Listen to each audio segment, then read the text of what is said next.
Hey everybody, this is Nat Pham for Success Secrets. I am so geeked to have Lisa Schaffner here on the podcast. I've been chasing her down for months. Is geek still a word that people use? That's how I use. I'm an old guy, so Just checking, I like it too.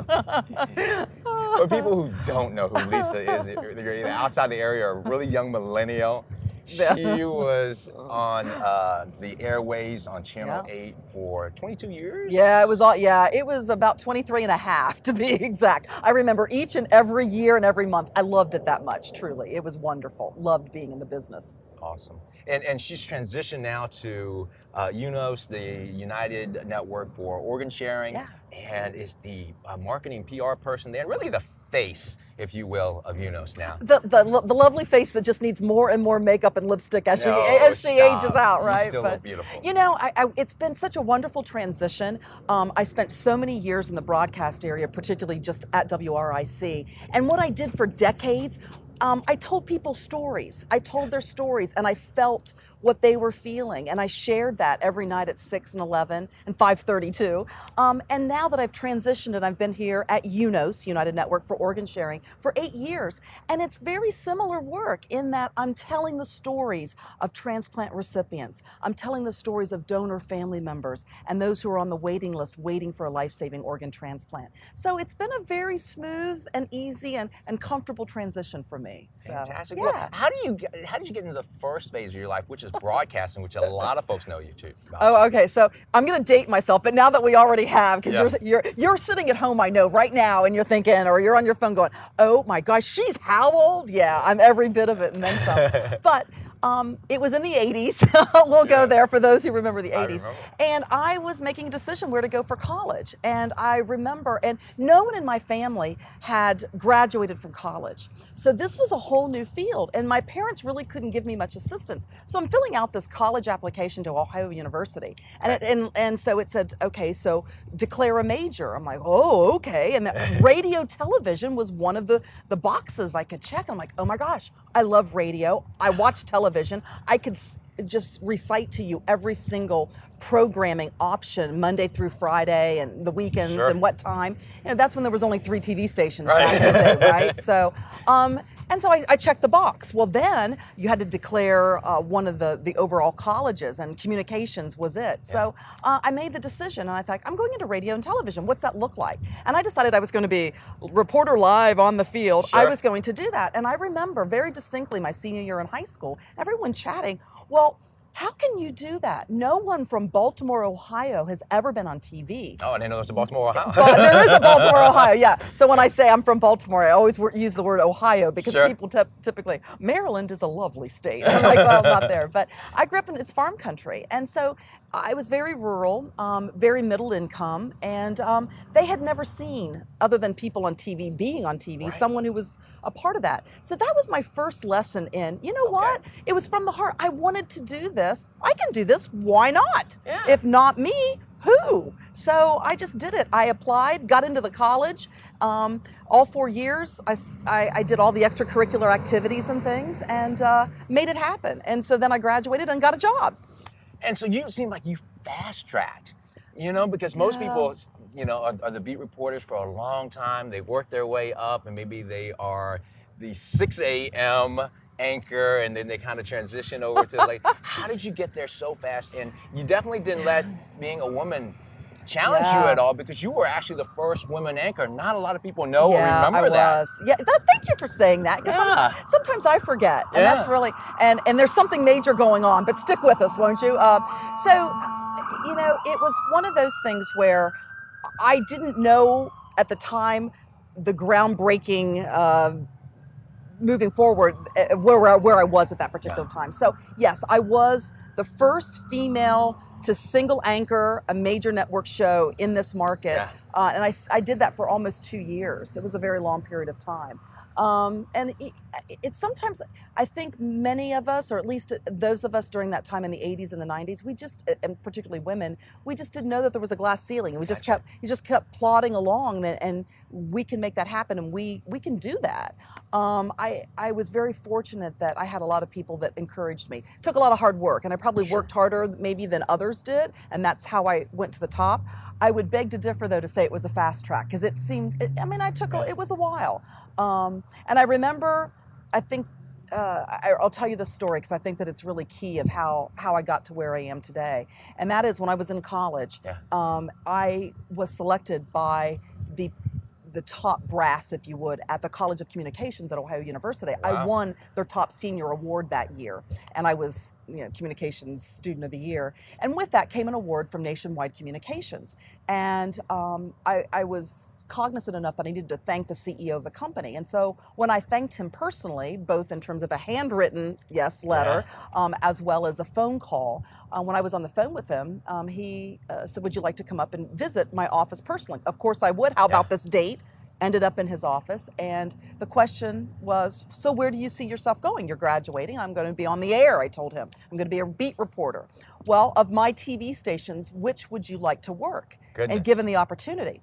So the key to that is, most people would do what? If you had a selection of 6 TV stations, which TV station would you typically pick? Probably the biggest, the biggest and the best, right? Or what you perceive the biggest ratings. Which one did I choose? Probably the smallest.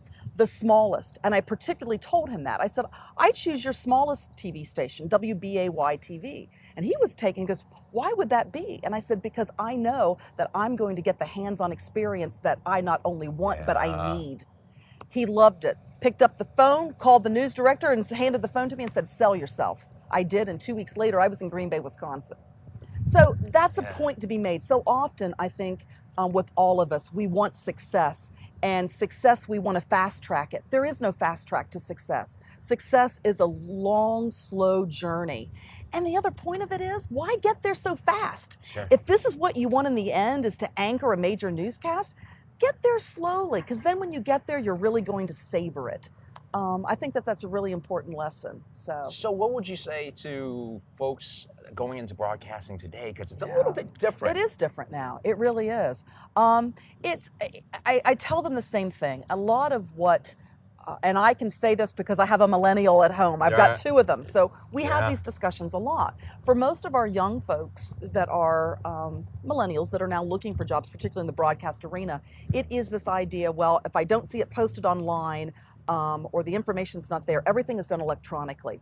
Broadcast medium, what makes it so intimate is that relationship that you have with someone, or at least the perceived relationship. So what I tell my kids, pick up the phone and call somebody. Now, obviously, everything is done electronically, and you're submitting your video, you're following them on Facebook and all of that stuff too. I get that, but there does play a role with having a personal relationship with someone. Pick up the phone and call. And if they don't answer and voicemail picks up, leave a message.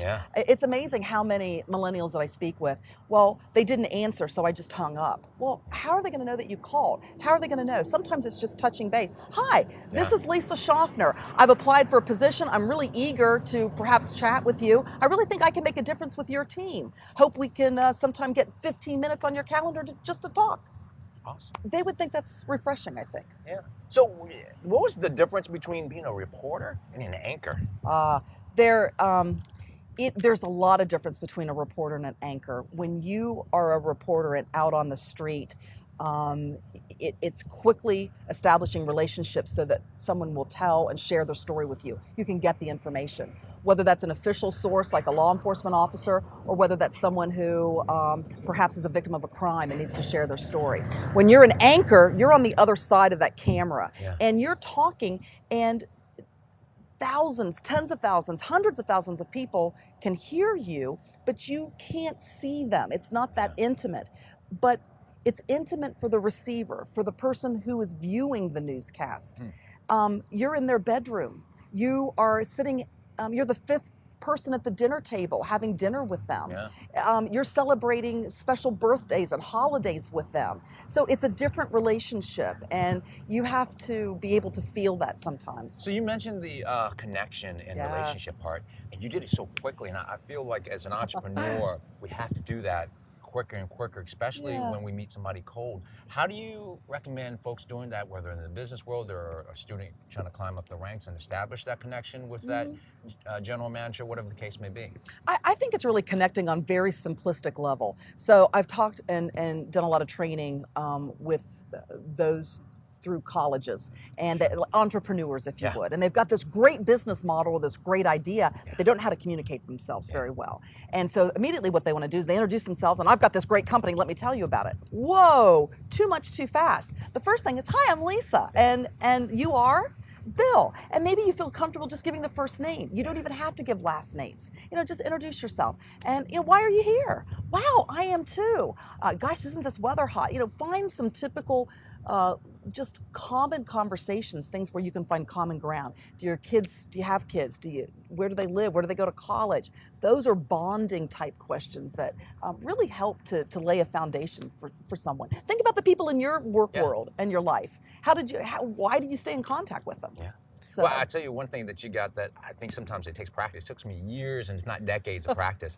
Is you got that $1 million smile. Oh, good gosh! Yeah, I don't know about that. Yeah, you got that $1 million smile. So I think watch her smile. I think that's a huge one there. But the other thing I think comes with it is passion. I am so passionate, and I tell that to people. If you're not passionate about something, then go home. I mean, because if you don't believe in it, who is going to believe in it? Whether it's you or your subject matter or your company, you really have to have the passion. And that doesn't mean that you have to be bubbly and enthusiastic. It just means you have to be passionate about it. That's all. Yeah. And I think truly everyone's passionate about something. What is that one thing? Yeah, I always tell people, you don't always have to be over the top, right? Like a Kramer or something like that, like Mad Money. But you can be like that Bob Ross, like, oh, look at that tree right there. Yeah, right. Enthusiasm. Yeah, right, exactly. So, you did a lot over that 22 years. You worked really a lot of hours. How did you balance it all? Not well. Not well. And I think it's very typical for working women in particular, and working fathers for that matter as well. And that is, whenever I seemed to be at work, I was thinking about my kids at home. And whenever I was at home with my kids, I was thinking about being at work. It just seemed like you were never where you needed to be. And I got to the point where you just really have to live in the moment. And so if I'm at home, I've got to concentrate on the house and the kids, and that's where I need to be. And so you've got to shut off the email, shut off the cell phone, and give them time, whatever. Now, sometimes you've got to put, and not sometimes, all the time, you have to put parameters on it. So 30 minutes, undivided attention. But after that, if a call comes in, I've got to take it. Or if it's an emergency call, regardless, But I think it's important. And the same thing at work. My kids would call, I cannot talk now. I will call you back. And this isn't a convenient time. My kids knew that, though, because broadcast is different. There were a lot of times, there were at least every 30 minutes I was live on air, no one could reach me. You're on the air and you couldn't talk. So, but it's a constant balancing act. And just know that not many people get it right. There's always this ebb and flow. So, and I know that's a big reason why you got out of broadcasting. Talk about that transition. How did you come to that decision, and how did you decide you were going to morph yourself? It's really funny. I kind of date myself. Sex and the City. It was the HBO, and Carrie Bradshaw was the character, right? And that whole show was ending, and there was a quote that I had seen, and she had made it, the character had made it, and it was like, sometimes you have to let go of who you are in order to become who you are supposed to be. Sometimes you have to let go of who you are, or who you think you are, in order to become who you're supposed to be. And I just thought, wow, that's really something. And I gave television and my role there everything, to the detriment sometimes of my kids and my family. And I saw that quote, and very rarely do I would like take in quotes like that. And the odd thing about it, my contract was up for renewal.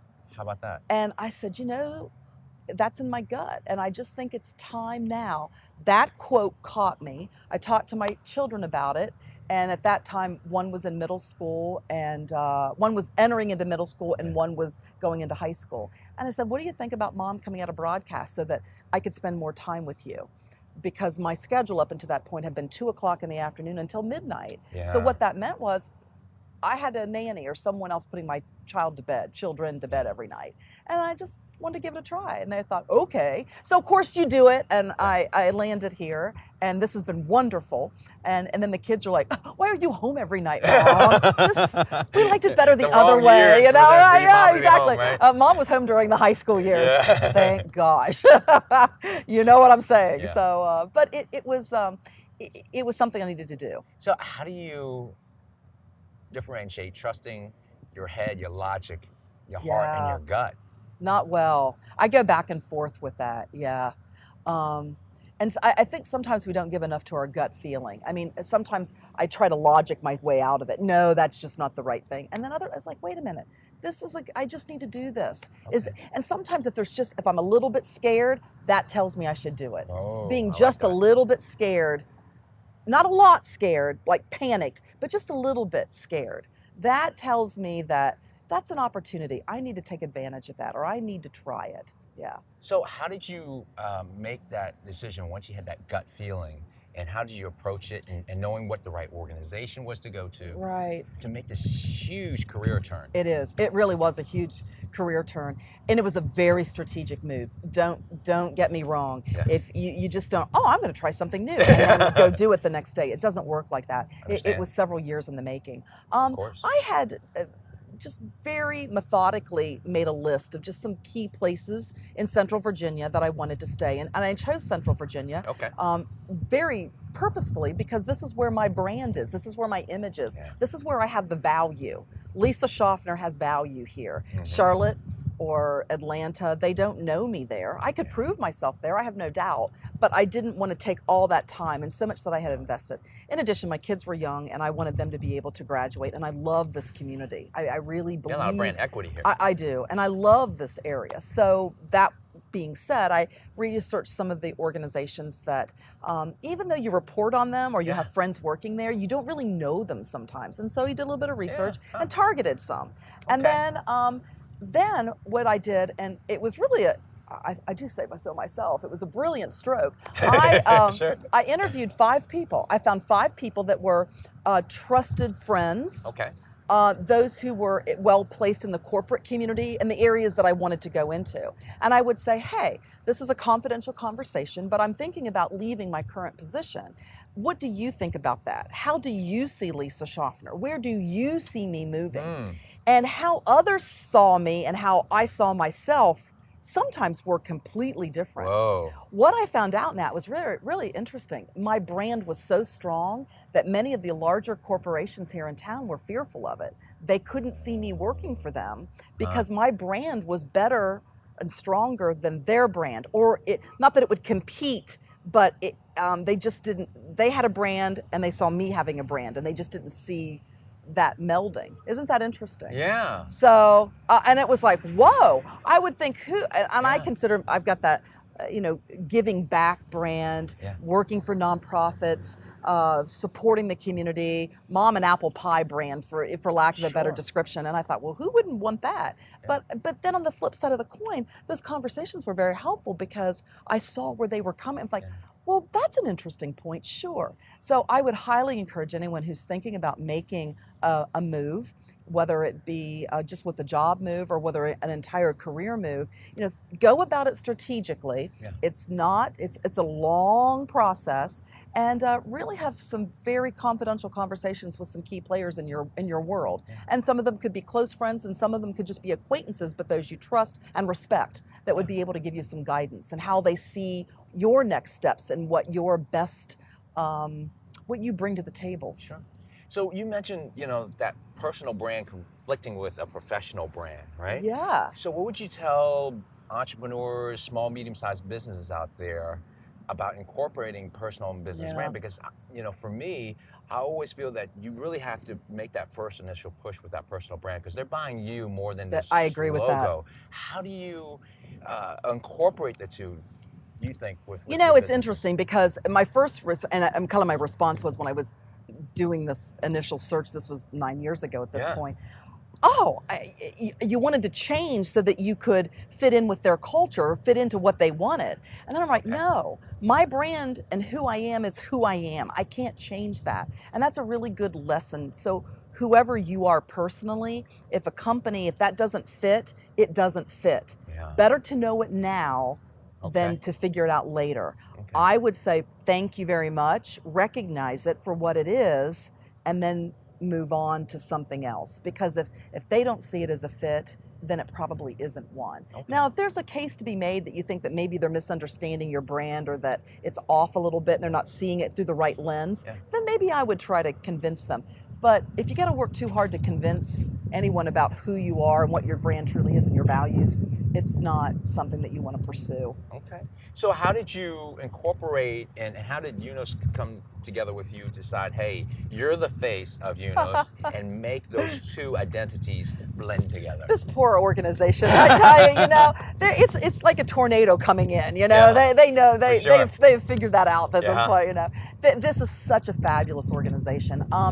They, at the time, United Network for Organ Sharing, when I came on board, they did not have a public relations and marketing department, nor did they have a director. So I've really been able just to start this department and brand it. I love telling this organization's story, and our story is one of saving lives through transplantation. And before I came here, so many that worked here, and we're here at UNOS now, by the way, people didn't realize that it was based in Richmond, Virginia. They didn't understand that the National Center for Transplantation is here, and everything that through matching for organs is done out of this building. And people here were like, why? Why do not people know? And it's funny, until you got here, Yeah. I didn't know it was right here in Richmond. Yeah, and so I said, because somebody needs to stand on the tabletop every day and preach, and that's what I do. I call it Sunday preaching. And everywhere I go, and you've seen me, and it's like, absolutely. you get me talking about this place and all the wonderful things that we do and the people's lives that we save. I get so excited, I can talk forever about it. So it's come naturally, in other words, this whole spokesperson kind of thing. Sure. So. Tell us a little bit about where we're at, because if you're hearing this on audio now, you definitely want to check out the video episode, because you get to see this beautiful backdrop. You might have heard some of the trucks and whatnot go by because we're right next to the street, but we're downtown it's beautiful. Richmond. Yeah, downtown Richmond. Yeah, so we're downtown at United Network for Organ Sharing. It's UNOS headquarters, and we're at 4th and Jackson. So if you can make your way to the Richmond Coliseum, you can make your way here. We're just a block north of that. But we are actually sitting outside right now in what we call the National Donor Memorial. And the National Donor Memorial pays tribute to all organ, eye, and tissue donors across the country. And we are sitting in one of 4 rooms of the donor memorial, and this one is called the Grove, and you can see it's a grove of trees, and behind us we have a fountain, and the fountain and the whole donor memorial is very symbolic of organ donation and transplantation, particularly here in the Grove. And as you see the fountain behind us here, there's one drop of water that comes down very methodically, about every 30 seconds, and that is very symbolic of the person that decides to register as an organ donor. And if and when that time comes, that person becomes a donor, and when they do, that donation, when it hits the water, that drop of water, when the donation happens, how it transforms and it touches so many lives, right? The ripple. The ripple effect, absolutely. And then you see how the water comes down and it's right before us, and then beyond us, it flows into this beautiful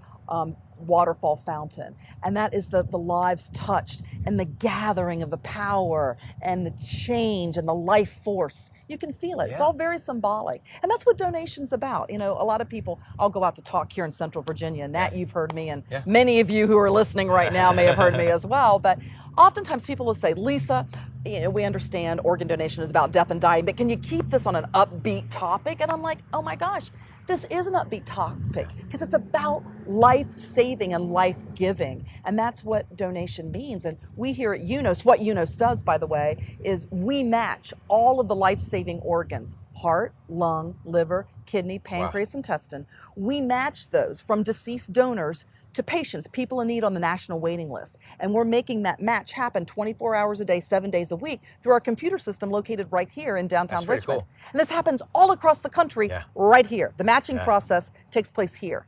And because of that matching process, 92 people today, 92 people every day are saved through organ transplantation. That's amazing. Isn't it? Yeah. Now, how many I guess, parts are able to be used by another individual? How many?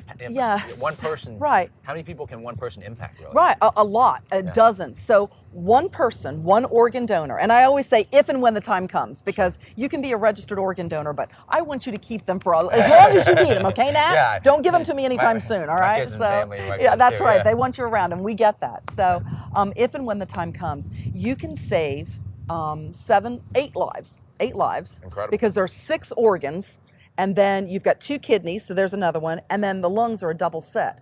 So typically they're transplanted as a full set, but you can also divide them, which would be 8 lives. Oh, So wow. one organ donor can save 8 lives, Incredible. and you can also enhance the lives of 50 additional people. And that's Wow. through skin donation, tissue, wow, didn't know that tendon, part. bone, eye, because eye is not an organ. It's just an I'm additional feeling thing. that one because I have eye issues myself. So it's amazing what an organ donor can do. And we here at UNOS, although we're not specifically involved in the donation process itself, we educate people about donation because we can't match what's not available. So if we don't make people aware of donating and being a registered organ donor, we can't match it. And right now, because not enough organs are available, 118,000 people are waiting for a life-saving organ transplant. Yeah. And that's a lot of people. And there's no reason for anyone to have to wait, because we want to, as soon as you need an organ, hey, we've got one we can match to you. And we'll eventually get there, I think, but it's going to take a little while. So how do people participate in something like that? Well, very simply, and so we're talking about millennials loving to be on the computer in the beginning of our conversation. You can easily go to our website, UNOS, UNOS.org, and at the very top banner, it'll say register to be a donor. You click it, and then you can just fill it out. We'll actually link you to Donate Life America, which is the national registry that they now have. You can also go to donatelifevirginia.org. But it's another website to remember. So just as easy to remember, UNOS, UNOS.org, or if you really are inclined to do it in person, you can go to your local DMV office, and they can sign you up through the DMV, through the state registry. Okay, and we'll link it through the show notes Yes, as well. we will, Make sure yeah. Okay. Perfect. So how did you get the word out on this? Because you came in as the marketing and PR department. How did you strategically decide, because you've been doing broadcast for 22 years. Yeah, right. What did you do to come up with this plan where so many people know about it now? Well, you know, and it's just one at a time is what I say. And it also goes back to that initial, I believe in relationship building. Yeah. And sometimes you just have to start with what you know. And what I know is talking to people. And so in that first year, I really went out very heavily talking to local groups, Kiwanis clubs, Rotary clubs, Brownies, you name it, Boy Scout, just anything. And that's how, that was part of Retailers for Life. They were just starting at that point. And so we were with the Retail Merchants Association and started this campaign that I know we'll talk about here in a little bit as well. So it just really, it just started relationship building, talking with people. And then as one thing happened, you'd meet somebody and like, oh, that's a great idea for a program, let's do this. And the things started happening. Now we have so many different programs, the Retailers for Life. We also have an art gallery here in addition to the National Donor Memorial. If you come here, there's the gallery at UNOS. And it's original artwork done by artists across the state of Virginia. And our motto is, as you are so inspired by the art that you see here on the walls, may you also be inspired by our mission at UNOS to save lives through organ transplantation. And every art exhibition that we have has a connection back to transplantation. Very cool. And currently the art exhibition that we have, Gracie Hazelton, she was an organ donor in her teens just several years ago. And artwork that she created before her death is here, and her family was here for the opening art exhibition. So those are the stories that I tell. And so, you know, people like, oh, that's so sad. It is sad that Gracie's not with us. But the wonderful thing about it is her family looked at us that night of the art exhibition and said to me, you, UNOS, your staff members, everything that you do to save lives through transplantation, you saved our lives by taking Gracie and her untimely death and helping us to grieve so that she is living on through others and has saved lives. So that story, her spirit lives on. And we share that story over and over and over again. So how did you, you know, those are great stories, and you've been able to weave them in a lot of cool campaigns. How did you come up with the Retailers for Life and start that partnership? Because I think one of the areas that a lot of businesses don't explore more is partnerships. How did you come about that part? Absolutely. And I got to tell you, Lisa McSherry of Luxes of Carytown, Yes. who Love is, Lisa. yes, she's an absolute doll. And a Great name very, too, huh? yeah, I love her name. It's just fabulous. I don't know where she got it. But, you know, Lisa has, understands organ donation through her family and with a personal connection to it. And she understood how important that was.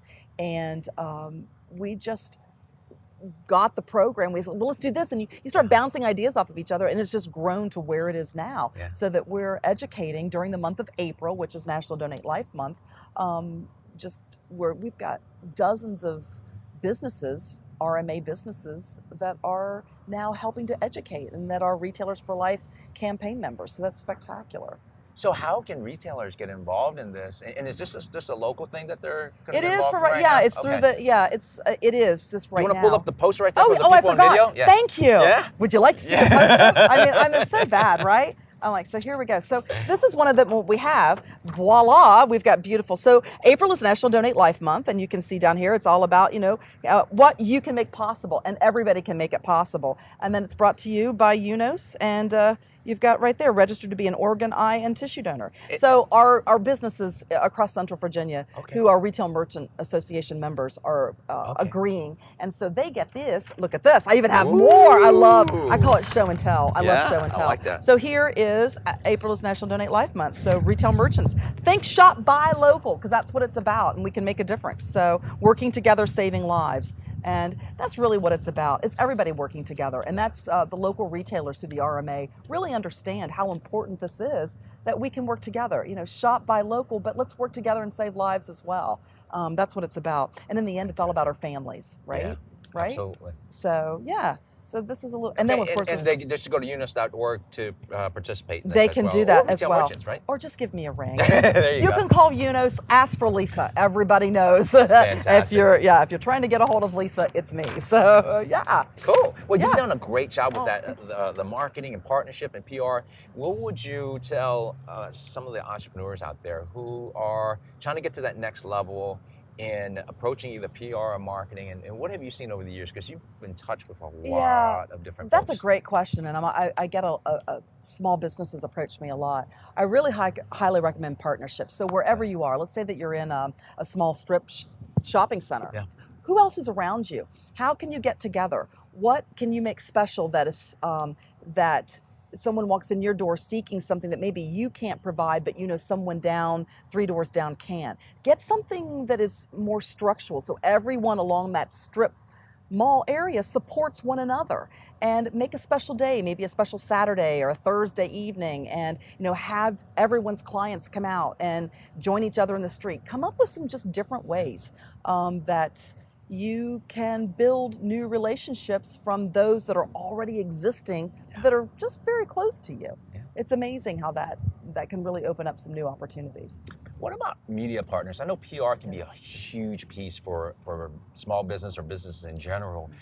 You know, obviously you have the media background, so you establish relations pretty quickly. How does a small business establish that relationship, and really more importantly, you know, coming up with the right story for people or media to be interested in? Right. And the main thing is, I just had somebody last week say, oh, we're having this meeting. Do you think that 6, 8, and 12 would be interested? I'm like, no. You know, honestly, the answer is no. It's a meeting. Yeah. So, but who's going to be at the meeting? What's going to be shared? Get into the meat of what's taking place. So if you tell me that there is a victim of domestic violence for the very first time is sharing her story, and how that story helped to initiate new legislation in the Commonwealth of Virginia, now you got my attention. That's how you sell the story. It's not the idea that the meeting is taking place, it's that this person is sharing her story for the very first time. Does that make sense? Yeah, and that's absolutely. where you got to get people thinking. And really, it's about storytelling. Yeah. And think about you personally. And it doesn't matter as much about the connections that you have Yeah, or the relationships. No, I can't say that those relationships. I'll pause momentarily for this commercial break. I can't say that those relationships hurt you. Obviously, I know the people to call, but if you've got a good story to tell, that's what broadcast, that's what print media, they need to hear all those stories. Yeah. You don't have to have a direct connection. Now, I will tell you that you need to know who to reach out to in that. Okay. So you don't just call Channel 8 and say, I'm going to share you my story. Who do you need to get to? So watch the TV station. Know who some of the reporters are and specifically ask for that reporter. Go to their website, get their email addresses. You need to do a little research on your own. You can't expect them to do it all. And I'd also ask for small businesses, first off, what is the story that you want to share? What does that look like? Okay. But also find out from your clients or your supporters or your vendors or some of your other partners.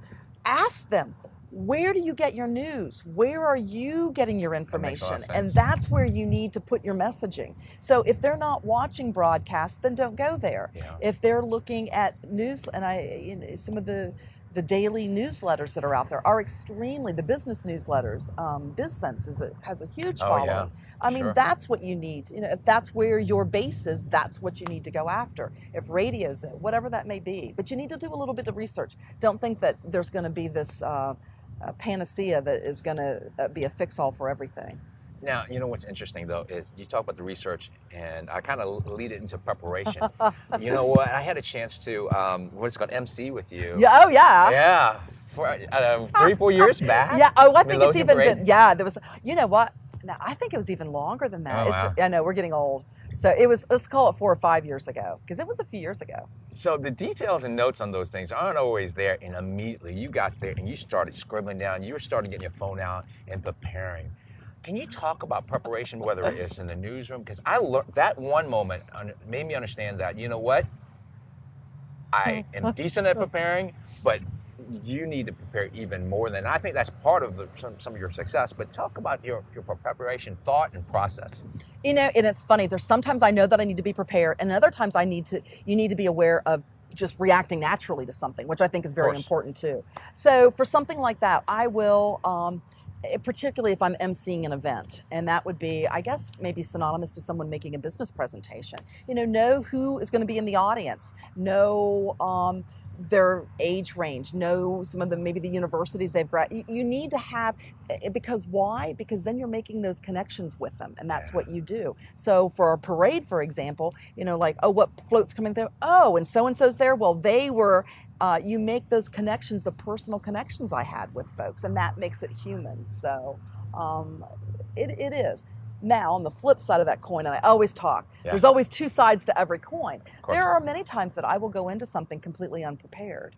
And you're like, well, why would you do that? Because I want to have a natural reaction to it. So, for example, if I'm getting some information about maybe a campaign and someone's doing a presentation to me, I want it to hit me all of a sudden. I don't want to do any research on stuff that they've done in the past. I just want to see what they've got from me and absorb it as a first time. Does that make sense? Yeah, absolutely. Yeah. So sometimes you really have to think through that. It's I think about it every time. Do I need to prepare for this, or am I going to just wing it, or just walk in and absorb it for the first time? So it's one or the other, though. So. Perfect transition to winging it.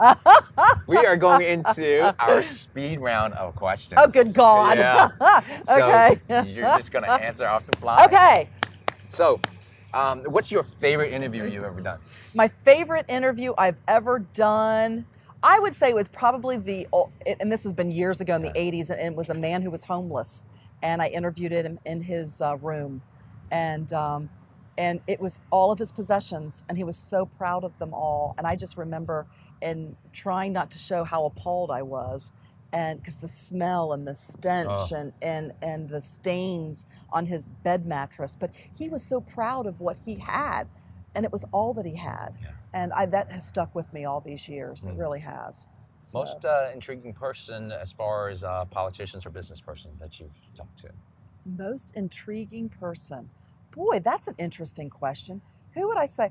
I would say, I have to say, and this is going to sound crazy, Terry McAuliffe, our governor. Oh, okay. And the reason I say that is I didn't know if I was going to like him or not. And I really didn't want to like him. And I just adore him. I think he's just been a great guy. I really do. He's very genuine. And I think that's what I've really, I've felt a connection to him. But he had such a political background that I'm like, oh, and I just hate politics. I'm like, this guy is from the Northern Virginia area. He is just not our kind of person. And he really is a great guy. So yeah, so that's a big surprise. I hope the governor doesn't hear this because he's gonna think, he's like, what? She didn't like me? But I love you now. So what about, you've been here a long time now. Yeah. What has been the most impactful event, you think, to the RVA community? Folk Festival. Oh, really? Why? I think the Folk Festival has been huge because for two reasons. It showed Richmonders, and we're all Richmonders in the area, that we can put on a major event like this and it has value and it's wonderful, and that we can come downtown, and it proved it to us that we can do it, but it also secondarily proved it to the world and the country that Richmond's on the map. And I really think that that's when the tide started changing for us. Is that Folk Festival. Yeah. And the Folk Festival, of course, we had for 3 years. That was the National Folk Festival, and then we took it on as our own since that point. So I think that's been huge. Huge. Neat. Interesting perspective. So what is your favorite place to eat in RVA? I eat everywhere. I mean, I love, so my favorite place would be, I gotta think, where's my favorite? I go to so many. Give me your top 2 or 3. Okay, the top 2 or 3. I love to stick on my side of town, so I'll say Stony Point Fashion Park. So I'm hitting, it's the Flemings, it's the Brio, and Cine Bistro, because I love a movie and food. And then along Main Street, I love everything along Main Street. So the whole drag of Maine. I mean, it's just, there's so much stuff there. That would be, those are my 2 stops. Yeah. Favorite place for cocktails then? I give myself away. My favorite place, I do have one. But I'm not going to share it. Okay. That's off limits. I'm calling no. Okay. I thought I could. See, you don't have to share all. I got too cocky. Okay, well, with that, we know you love Richmond. What is your favorite city outside of RVA? Nashville. Okay, that's love fun. Nashville. I gotta agree with that. And I think the reason I love Nashville so much is because it feels very similar to me. It's that hometown. They love their community, and that's the vibe I get. Cool. But it's very vibrant, and the music is great. Just like our arts community is great here. So So I love Nashville. Last part of the speed round. Oh my gosh, it's not very speedy, is it? No. What is one thing people don't know about you? One thing that people, I am such an open book. Let's see. I have a small dog named Sammy. Sammy the dog, he's a Yorkie Terrier, and he sleeps with me every single night. Yeah. I mean, when I say sleeps with me, he is in the bed, under the covers, because he's a terrier. He likes to sleep under the covers. So that's as much as I can come up with. All right, well, we're done with the speed round, and we're going to final closing Did questions. Did I pass? I think you're intriguing. That was fun. I'm very competitive, so I have to get an A, so maybe an A-. It's all we'll acceptable. Let the audience decide. Okay, let me hear. Okay, so this is Success Secrets. So we want to know, what are your 3 keys to success? 3 keys to success. The first one is speak from the heart. The second one is be passionate. Love it. And the third one is, I'd say, do for your community. It's not all about you. Do as much as you can for others. I really think, and that applies both personally and a business as well. Well, thank you for that, because you just know segues for me, right? Oh my gosh, I must be reading your mind. Did I go that direction? Yeah, because I wanted to acknowledge you, Lisa, for all you do in the community. But I really believe in that. That's so sweet of you to say. And I guess that's when I talk about be true to your heart, because that really is what I am about. I really believe that, and I think it's important that sometimes all of us can't cut a check, but all of us have a little bit of time to give. Sure. And whether that is just mentoring somebody in the community, or whether that is attending an event or being a volunteer, everybody has a little room in their schedule to do something to help this community. And it's all incumbent upon us, because we're giving it to our kids. And because I want my kids to live here forever and ever, because we love it. Well, thank you for being such a strong voice in the community, in the face community, giving a lot of people, especially young grown women, a person to kind of aspire to and know that they can do what you do. Oh, shucks. I'm left speechless now. Thanks, Nat. My pleasure. Thank you. So before we get into the very last question, how can folks connect with you either through UNOS or I don't know if you are big on social media? I do love social Twitter? media, so I'm out there. I'm not on Twitter as much as I should be, but I am out there on Twitter. Okay. You can find me on Twitter. It's my name. Imagine that. I'm on Facebook. I will admit that I do have one of the personal pages. They cap you at 5,000. I'm at my cap, but you can come on as a follower, so come on. Yeah. And you can always email me. It's my name, Lisa Schaffner at Verizon.net. So give me an email if you want to hear or talk. Okay. So I throw it out there. Yeah. All right, we'll link it up there. That's right. I So like it's it. all good. Yeah. Okay, well, the final question is, what is your definition of success? Definition of success. Wow, that's deep. Yeah. My definition of success is coming to work every day, happy in my heart, knowing that you're making a difference, and whatever that may be. That's powerful. Thank you. Yeah. I like it, making a difference. Yeah. So make sure you make a difference. Yeah. Thanks, Lisa, Yeah. so much for being on the show You're today. so welcome. And for you out there, make sure you do everything to be successful. Yeah. Share this podcast with everybody because it's a great message. It's a great way to save lives and impact lives. So tune into SUCCESSWORKS and share it with others. See ya. Yay!